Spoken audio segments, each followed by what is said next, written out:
Suddenly Belle growled. Zack jumped, then shushed her. "It's only Rowan, silly." A girl appeared through a gap in the hedgerow and grinned at Zack. "Where have you been? I've been here for ages. I can't feel my feet anymore," Zack said. "Liar! I saw you and Belle coming out of your garden a minute ago." "Well, it seemed like ages." "My dad was still up with my baby brother when I left. I sneaked out the side door." "Yeah, well, Holly's covering for you, isn't she?" said Zack. "She didn't want to. She wanted to come. I've had to give her a whole week's pocket money to keep her quiet." "Let's just go, or we won't have time," Zack said, exasperated. Rowan was in his class at school. She lived in the house nearest to his, and their mothers were friends. They were friends too. Lately, Zack's feelings about Rowan had started to change, to become more complicated somehow. She felt it too, he was sure, but tonight none of that mattered. Tonight they were just simple friends again, out on an adventure. At the end of the lane, they passed through a kissing gate and entered a field that adjoined a dark wood. They followed the perimeter of the field for a bit and then veered off to the right. Another gate, another field, and they arrived at their destination, the site of a ruined 11th century abbey on the edge of the Stainholme limewood. A life-sized monk, carved out of wood, stood at the entrance, welcoming them. Someone had hung a little bag of dog poo from the fingers of the monk's hand. Belle strained on her lead and sniffed at it before Zack tugged her sharply away. "What now?" he said. "Now we wait." Rowan pushed Zack into the field and they tramped over the rime-hardened ground towards a craggy stone structure. It was all that remained of the monastery that had dominated the landscape almost a millennium ago.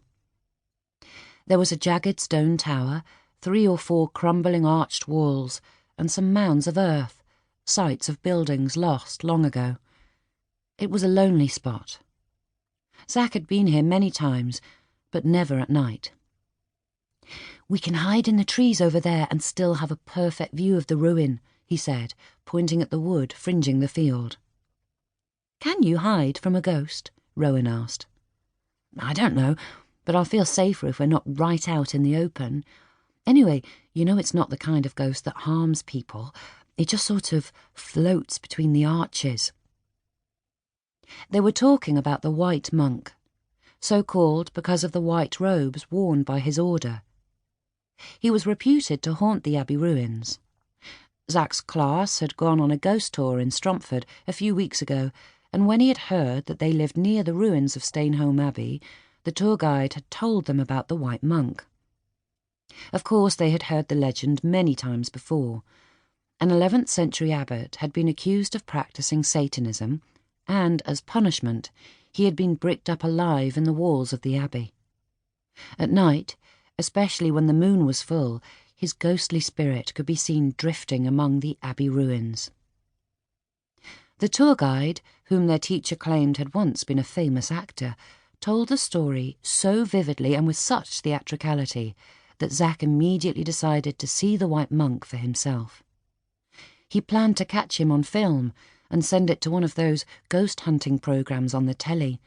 He enlisted Rowan as his accomplice. "He was a devil worshipper. You don't know if his ghost will harm you or not. Just because it hasn't so far doesn't mean it won't go for us if it finds out we're spying on it," Rowan reasoned. So they headed for the trees, pulling Belle along in their wake. "We probably shouldn't talk. It might hear us and be put off," Zack said. "Let's just stand here and watch." He glanced nervously into the wood behind them. It looked dark and full of hidden dangers. He'd sooner be seen by the ghost than go in there, even with his torch. They had not anticipated the sheer tedium of waiting in the cold and dark, with nothing to do but stare at a single fragment of wall. Excitement soon gave way to boredom. After what seemed an interminable amount of time, in reality only about 20 minutes, Zack broke the silence with an explosive fart. Rowan shushed him immediately and then creased in silent laughter.